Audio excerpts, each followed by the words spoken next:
Bien.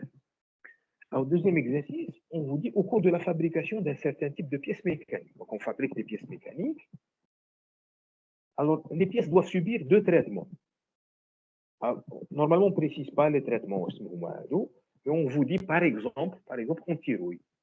Ils diront une peinture anti-rouille, مثلا, ou des chroméo, par exemple. Donc, ils font deux traitements. Je mets ça dans les pièces. Deux traitements d'anti-rouille. Donc, traitement 1 ou traitement 2. Donc, il y a deux traitements qui sont appliqués à ces pièces mécaniques. On prélève au hasard une pièce et on note les événements. Donc, A. Alors, la pièce présente un défaut pour le traitement T1. C'est-à-dire le traitement T1, la pièce. C'est-à-dire qu'elle n'a pas été bien traitée. Elle n'a pas été plongée dans la peinture, ou le chrome, ou ainsi de suite.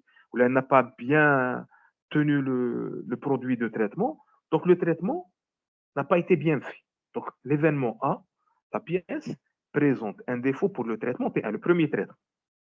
B, la pièce présente un défaut pour le deuxième traitement. Donc là, on va chercher si les pièces n'ont pas été bien traitées. C'est ça l'objectif de l'exercice. On vous donne, on a les données suivantes. Probabilité de A, c'est 0,1. Probabilité de B, c'est 0,2.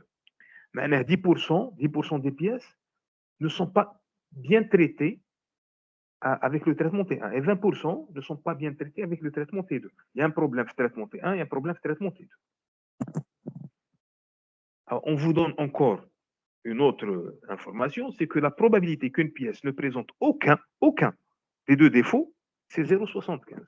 Maintenant, 75% des pièces sont bien traitées T1 ou T2. Maintenant, ما فيهم حتى défaut. فاتهم مليح في التريتمون T1 وفاتهم مليح في التريتمون T2.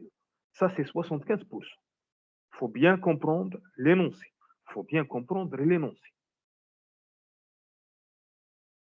Donc, A, c'est l'événement, la pièce présente un défaut. Maintenant, le traitement T1 n'a pas été bien fait. B, le traitement T2 n'a pas été bien fait. Maintenant, la pièce fait un défaut le traitement T2. On a les probabilités PA, on a la probabilité PB, on a la probabilité. Attention, la pièce ne présente aucun des deux défauts. Maintenant, la pièce a été bien traitée le traitement T1 ou a été bien traitée le traitement T2. Bien. Alors, les questions sont les suivantes. Ça, c'est les données. Les questions sont les suivantes. Calculer la probabilité qu'une pièce prévue au hasard présente un défaut pour au moins un des deux traitements, T1, T2. Donc, on prélève une au hasard. Quelle est la probabilité qu'elle présente un défaut? Il y a le T1 et le T2. Au moins un. Au moins un. Calculer la probabilité qu'une pièce prévue au hasard présente un défaut pour les deux traitements, T1 et T2. T1 ما نخدمش مليح و T2 ما نخدمش مليح. Troisième question, les traitements T1 et T2 sont-ils indépendants? Les traitements T1 et T2 sont-ils indépendants? A priori, comme ça, on ne sait pas répondre directement à cette question. Il n'y a pas d'intuition. On va voir. Il faut faire le calcul pour répondre à cette question. Alors, 4, calculer la probabilité qu'une pièce... Ah oui, la quatrième question, on ne va pas la faire. Bon, je vais expliquer un petit peu. Calculer la probabilité qu'une pièce prélevée au hasard présente un défaut pour un seul des deux traitements. Un seul des deux traitements. Cinquième question, on prélève une pièce au hasard et on observe que celle-ci présente un défaut pour T1. On une pièce au hasard, on fait un défaut pour T1. On fait un défaut pour T1. Quelle est la probabilité qu'elle présente aussi un défaut pour T2? Donc là, c'est une probabilité conditionnelle. C'est clair. Sachant que fait un défaut pour T1, quelle est la probabilité qu'il y ait aussi un défaut pour T2? Donc ça, c'est un deuxième type d'exercice qui pourrait faire l'objet d'un exercice flexible. Alors, essayons de résoudre cette affaire. Alors, la première question, voilà. Calculer la probabilité qu'une pièce prélevée au hasard présente un défaut pour au moins une des deux traitements, T1 ou T2. Maintenant, T1 ou T2, c'est l'union. Donc, c'est la probabilité de A union B. Un défaut T1 ou un défaut T2. Donc, là, on va calculer probabilité de A union B. On vous demande de calculer probabilité de A union B. Alors, la formule, on la connaît. Probabilité de A union B, c'est probabilité de A plus probabilité de B moins probabilité de A inter B. Le problème, c'est que probabilité de A inter B, je ne le connais pas. Je reviens. Regardez bien, je vais lire le sujet. La première question, on vous demande de calculer la probabilité de A union B. Regardez bien la deuxième question. La deuxième question vous demande de calculer la probabilité qu'une pièce prélevée au hasard présente un défaut pour les deux traitements en même temps, T1 et T2. Donc, en fait, la deuxième question va calculer la probabilité de A inter B. La deuxième question, on va calculer la probabilité de A inter B. Donc, la probabilité de A inter B, je ne l'ai pas. Alors, comment est-ce qu'on va faire pour calculer cette affaire? Probabilité de A union B. Bien. On va procéder, il faut un petit peu, il faut être un petit peu astucieux. La probabilité de A union B, c'est 1 moins probabilité de complémentaire de A union B. Probabilité de A union B, c'est 1 moins probabilité de complémentaire de A union B. Alors, le complémentaire de A union B, c'est le complémentaire de A inter le complémentaire de B. Ça, c'est ce qui s'appelle la loi de Morgan.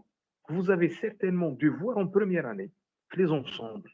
Souvent, les premières années, on vous dit, l'âge, des ensembles, ça sert à quoi? Eh bien, ça sert entre autres à ça. La fameuse loi de Morgan, il y a deux lois de Morgan, c'est que le complémentaire, la négation, تدخل على الأو تردها A وتدخل على الA تردها O. تدخل على l'union تردها intersection وتدخل على l'intersection تردها union. Donc la probabilité de A union B, c'est 1 moins la probabilité du complémentaire de A union B. Sauf que le complémentaire de A union B, c'est le complémentaire de A inter le complémentaire de B. Ah, vous allez me dire, mais ça, on ne le connaît pas. En fait, si. C'est exactement la deuxième donnée. Regardez bien. C'est ça. La probabilité qu'une pièce ne présente aucun des deux défauts, معناه ما فيه لا الديفو تاع T1 ما فيه لا الديفو تاع T2. C'est exactement A bar inter B bar. A عندي un défaut في T1. B عندي un défaut في T2. A bar ما عنديش défaut في T1. B bar ما عنديش défaut في T2. وهنا راه يقول لك ما عندي لا défaut لا في T1 لا في T2. Donc c'est l'intersection. Donc je l'ai. C'est 0,75. Donc finalement, probabilité de A union B, c'est 1 moins 0,75, ça donne 0,25. Je n'ai pas appliqué ça pour la simple raison que c'est que je n'ai pas A inter B. Je ne l'ai pas. Donc ça, c'est la première question. Deuxième question, justement, on a calculé la probabilité de A inter B. Alors, comment est-ce qu'on va faire? On va faire les choses autrement. On va tirer la probabilité de A inter B de cette formule. Maintenant que j'ai calculé la probabilité de A union B, je peux tirer la probabilité de A inter B. Donc, en fait, probabilité de A union B, c'est probabilité de A plus probabilité de B moins probabilité de l'intersection. Je tire probabilité de l'intersection de ce côté. Donc, je vais avoir probabilité de l'intersection, c'est probabilité de A que je connais, plus probabilité de B que je connais, moins probabilité de A union B que j'ai calculé juste là. Première question. Il suffit de faire l'application numérique. Probabilité de A, c'est 0,1. Probabilité de B, c'est 0,2. Probabilité de A union B, c'est 0,25.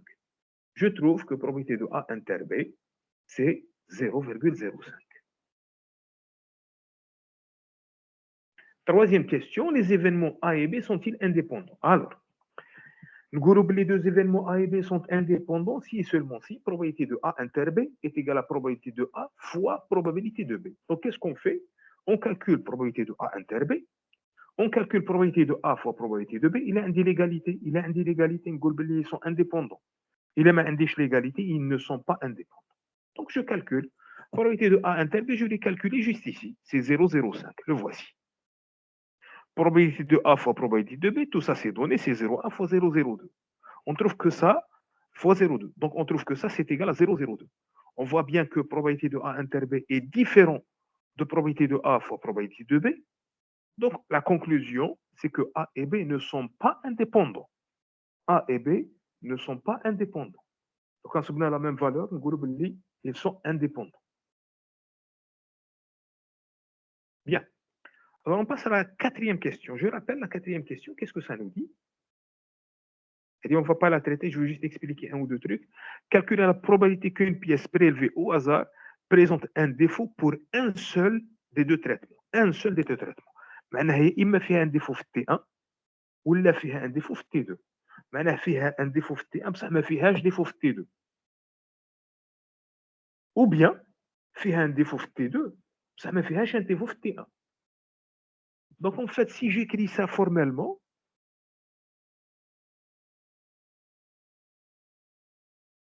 me donne ça.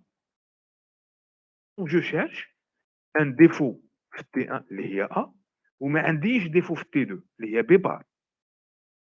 Ou bien, donc union, عندي défaut في T2 اللي هي B وما عنديش défaut في T1 اللي هي A bar. Donc, je cherche à calculer la probabilité de cet événement-là. A inter B bar, union A bar inter B. Alors, on observe que ces deux événements s'excluent mutuellement. L'intersection, c'est l'ensemble vide. Donc, la probabilité de l'union, c'est la probabilité de Hada plus probabilité de Hada. Sauf que pour calculer ces probabilités, il faut utiliser un petit peu des techniques d'ensemble. Alors, je ne sais pas si vous vous souvenez, donc je n'ai pas voulu le faire.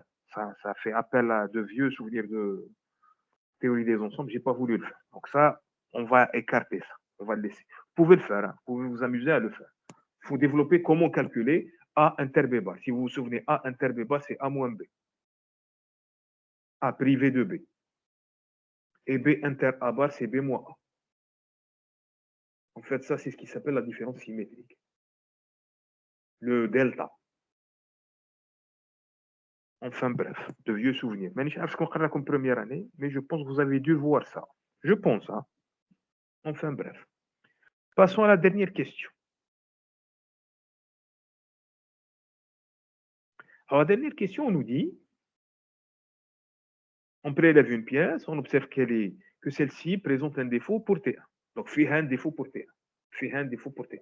Sachant que fait un défaut pour T1, quelle est la probabilité qu'elle présente aussi un défaut pour T2? Donc, on cherche probabilité de B sachant A. Probabilité de B sachant A, c'est tout.